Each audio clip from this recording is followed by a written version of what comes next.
오늘은 신대철 시인의 추운 산. 산이 무척 추워요. 추워. 녹음하는 건 여름인데. 이 작품은 세속적인 세계를 떠나 순수한 세계로 가고자 하는 시적 화자의 소망을 그린 작품이다. 시적 화자는 이름에 집착하는 사람들이 사는 세속을 떠나 순수한 세계를 지향합니다.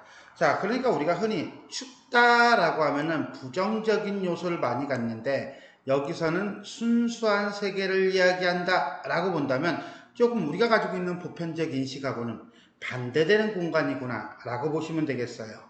이때 순수한 자연과 동화된 상태는 바로 눈사람의 모습이며, 그리고 보니까 요 시어도 우리는 중요한 시어겠네요. 별표빵.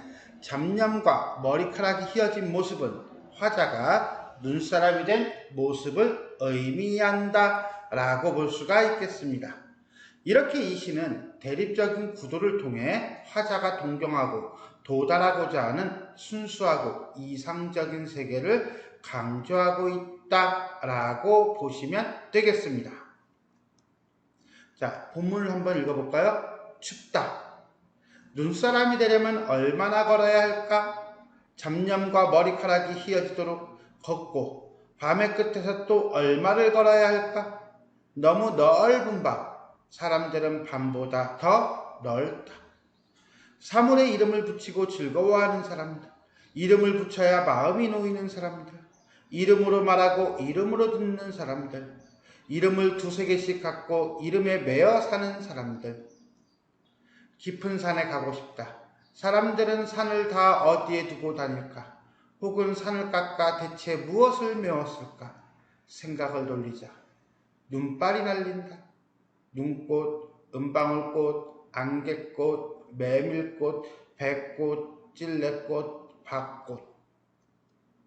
나는 하루를 하루 종일 돌았어도 분침하나 약자의 침묵 하나 움직이지 못했다. 들어가자. 추위 속으로.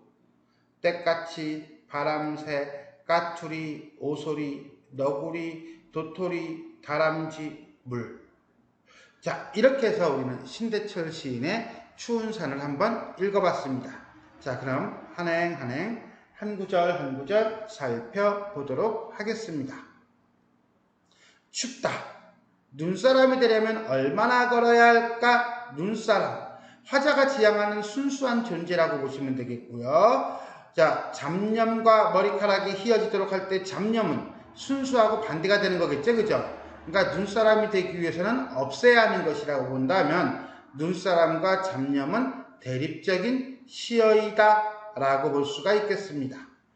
자, 머리카락이 휘어지도록 걷고 밤의 끝에서 또 얼마를 걸어야 할까? 자, 밤의 끝이라고 했어요, 그죠? 눈사람이 되기 위해 순수에 도달하기 위한 어떤 고난의 시간 정도로 이해하시면 될 것 같아요. 이런 점에서 본다면, 자, 여기까지는 결국 뭡니까? 현실에 대한 비판적인 태도를 보여주면서 잡념, 순수로 지향하고자 하는 소망, 눈사람을 그려내고 있는 화자의 문제제기라고 보시면 되겠어요. 그런데 이 밤의 끝에 밤이 너무 넓어요. 자, 밤이라고 하는 시간, 자, 타임이죠? 추상적인 대상을 넓다라고 시각화시켰다라고 보시면 되겠습니다. 사람들은 밤보다 더 넓다. 자, 결국은 이거는 밤보다 더 부정적인 존재로 인식되는 사람들이 너무너무 베리매니 마치하게 많은 절망적 현실을 이야기한다 라고 볼 수가 있겠습니다. 1년 눈사람이 되고자 순수한 세계로 가는 화자의 모습이 드러나고 있다 라고 보시면 되겠네요. 2연 볼까요? 사물에 이름을 붙이고 이름을 붙여, 이때 이름이라고 하는 건요, 허상, 명분, 허위, 가식, 소유, 기타 등등이에요. 자, 대상의 자의적인 의미, 그러니까 사물이 가지고 있는 본질적 가치가 아니라 어떤 자의적으로, 임의적으로 붙이는 이름이라고 보시면 됩니다. 그 이름을 붙이고 가식적인 것을 즐거워하는 사람들, 또 이름을 붙여야 마음이 놓이는 사람들, 이렇게 나가네요. 자, 마음이 놓인다는 것은 결국은 뭐예요? 그러한 자의적인 의미 규정에 익숙한 사람들, 이름으로 말하고 이름으로 듣는, 즉 본질이 아닌 자의적인 의미에 뭐에? 보고 말하고 듣는 사람들이에요. 즉 무슨 소리냐? 본질을 인식하지 못하고 허상만 보는 사람들, 이름을 두세 개씩 갖고 있는 사람들, 이름에 매여 있는 사람들, 이름. 여기서 말하는 이름이라고 하는 것은 그 존재가 가지고 있는 가치가 아니라 사람들이 붙인 이름이죠. 즉 인간 중심적 행위 내지는 주체 중심적 행위라고 보이면 돼요. 그러니까는 이 사물 자체의 입장에서 본다면 피동적이다 라고 보면 돼. 내 거 아닌데 라고 하는 거죠. 자, 결국은 이름으로 표상되는 소유의식에 대한 비판적 인식을 보여주고 있으며, 붙이고 마음 놓고 말하고 듣고 매여 사는 거 하는 거 보니까 점층적이고요. 사람들 반복법이다 라고 보시면 되겠습니다. 이연 속된 세상, 이름에 얽매인 사람들의 모습을 나열의 형태를 통해서 보여주고 있다 라고 볼 수가 있겠네요.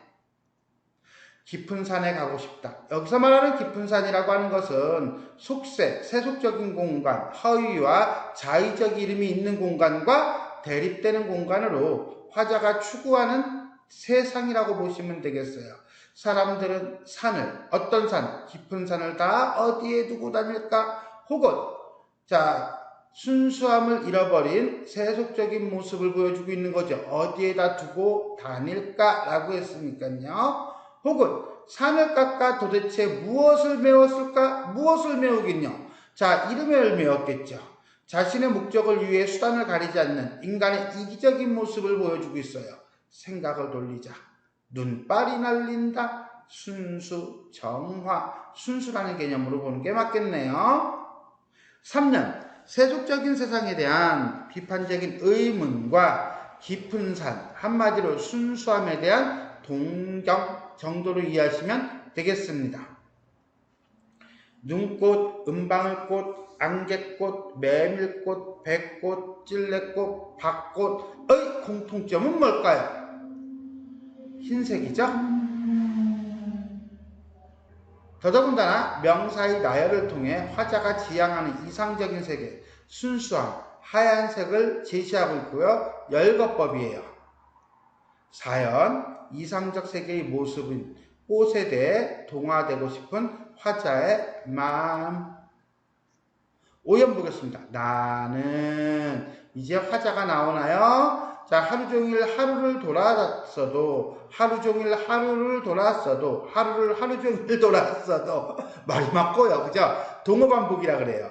네, 하루 종일 하는 거 보니까 어때요? 운율을 형성하고 있고요. 하지만 그렇게 돌았음에도 불구하고 분침하는, 이때 말하는 분침이라는 건 시침도 아니야. 분침이야. 아주 짧은 시간이죠. 아주 작은 거예요. 약자의 침묵 하나 움직이지 못했다. 그렇게 움직였음에도 불구하고 실질적으로는 분침도 약자의 침묵도 움직이지 못했으니까 별 볼 일 없네. 무기력한 자신에 대한 성찰이라고 본다면 이 구절은 결국은 화자 자신을 시계에 비유하여 자아를 성찰하고 있으며 약자들에 대한 안타까움을 보여주고 있다라고 보시면 되겠습니다. 들어가자. 주의 속으로 들어가자. 하지만 어조가 바뀌었죠. 의지적이고요. 다짐이고요. 추위 속으로 라고 할 때 이 추위라고 하는 것은 시련, 고통, 고난이 아니라 오히려 자기 자신을 강하게 뭐 시킬 수 있는, 단련시킬 수 있는 공간이고요. 화자가 소망하는 세계이다 라고 보시면 되겠습니다. 더군다나 이것은 추위 속으로 들어가자라고 하는 것에 대한 도치법이고요. 도치법을 통해서 들어가자라고 하는 어떤 다짐을 강조하고 있다라고 보시면 되겠네요. 5연, 이상적 세계로 향하고자 하는 의지.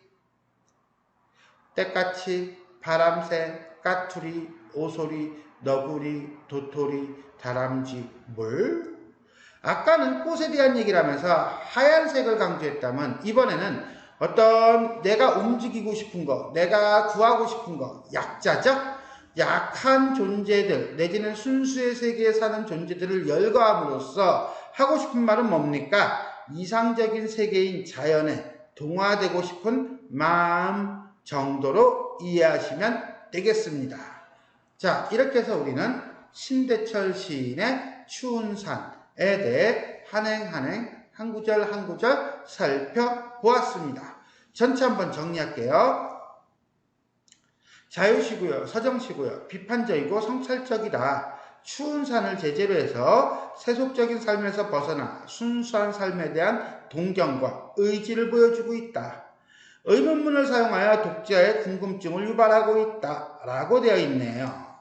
자, 그렇다고 해서 이걸 문답구조라고 본다? 아니에요. No. 자, 예를 들어 이런 거예요. 눈사람이 되려면 얼마나 걸어야 할까? 밤의 끝에서 또 얼마를 걸어야 할까? 라고 묻고 있습니다. 그러나 답이 없잖아요. 또 하나 볼까요? 사람들은 다 산을 어디에 두고 다닐까? 도대체 무엇을 메웠을까? 라고 묻고 있죠. 그러나 답이 없잖아요. 그죠? 자, 의문문을 통해서 문제의식을 제기하고 독자의 궁금증을 유발하고 있습니다. 하지만 답을 말하지는 않아요. 왜? 그건 독자 보고 생각해보라는 거예요.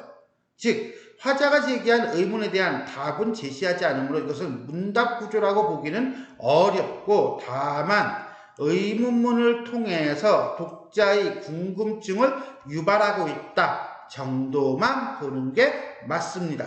조심합시다. 선택지. 자, 공간에 대비해요. 이 시는 기본적으로 추운 산이라는 공간과 작품에는 구체적으로 드러나지는 않지만 속세 내지는 세상이라는 공간으로 대비를 이루고 있습니다. 추운 산은요, 순수하고 순결한 삶이에요. 자, 역설적 공간이라고 하는데 이건 역설법이 사용됐다기보다는 어떤 보편적 인식, 통념과 반대되는 공간이라고 보면 돼요. 아까 처음 시작할 때 춥다라고 하는 것은 우리가 흔히 시련, 고난, 고통이라는 부정적 의미를 갖지만 이 작품에서는 순수함을 추구하는 정신이 살아있는 공간이라는 긍정적 의미를 갖습니다. 요거 조심하도록 하고요. 세상이라고 하는 것은요, 이름을 붙이는 세계죠. 본질을 인식하지 못하고 허위와 명목, 허상, 외면에 집착하는 사람들이 사는 공간이다 라는 점에서 볼 때 이 둘은 이렇게 뭐한다라고 보면 돼요. 대립하는 공간이다 라고 보시면 되겠습니다. 자, 시적 상황이에요. 시적 상황이라고 하는 것은 사람들이 산을 다 어디에 두고 다녔을까? 산을 깎아서 무엇을 메웠을까? 아마 산을 개발하고 있는 모습을 보면서 시를 쓴 것이 아닌가라고 내 나름의 뇌피셜을 한번 던져봅니다. 자, 그래서 이런 산을 잊었거나 산을 깎아 다른 것을 메운 사람들에 대한 의문이 드러나고 있다라고 볼 수가 있겠습니다. 나는 분침하나 약자의 침묵하나 움직이지 못했다라고 해서 자기 자신에 대한 어떤 무력감 내지는 성찰감을 또 하나의 시적 상황으로 볼 수가 있겠네요.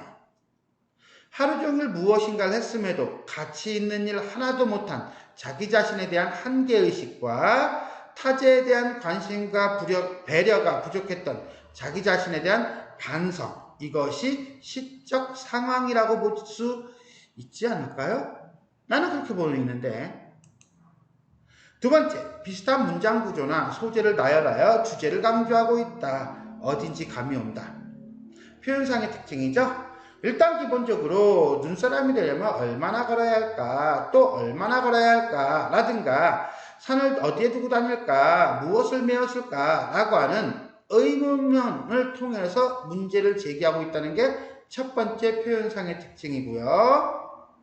다음, 사물에 이름을 붙이고 즐거워하는 사람들, 이름을 붙여야 마음이 놓이는 사람들, 이름으로 말하고 이름으로 듣는 사람들, 이름을 두세 개씩 갖고 이름에 매여 사는 사람들이라는 점에서 비슷한 문장을 점층적으로 반복함으로써 세속적 가치에 대한 비판적 태도를 보이고 있다는 게 두 번째 특징이고요. 은꽃, 물방울꽃, 안개꽃, 메밀꽃, 백꽃, 찔레꽃, 밭꽃, 때까치, 바람, 새까투리, 오소리, 너구리, 도토리, 다람쥐물과 같이 유사한 소재의 이름 내지는 명사의 나열을 통해서 화자가 소망하는 세계를 강조하고 있다는 게 세 번째 특징이 되겠습니다. 자, 지금까지 우리는 신대철 시인의 추운 산에 대해 살펴보았습니다. 지금까지 내용이 도움이 되셨다면 좋아요와 구독 버튼 눌러주시고요. 알람 설정 부탁드리겠습니다. 수고하셨습니다.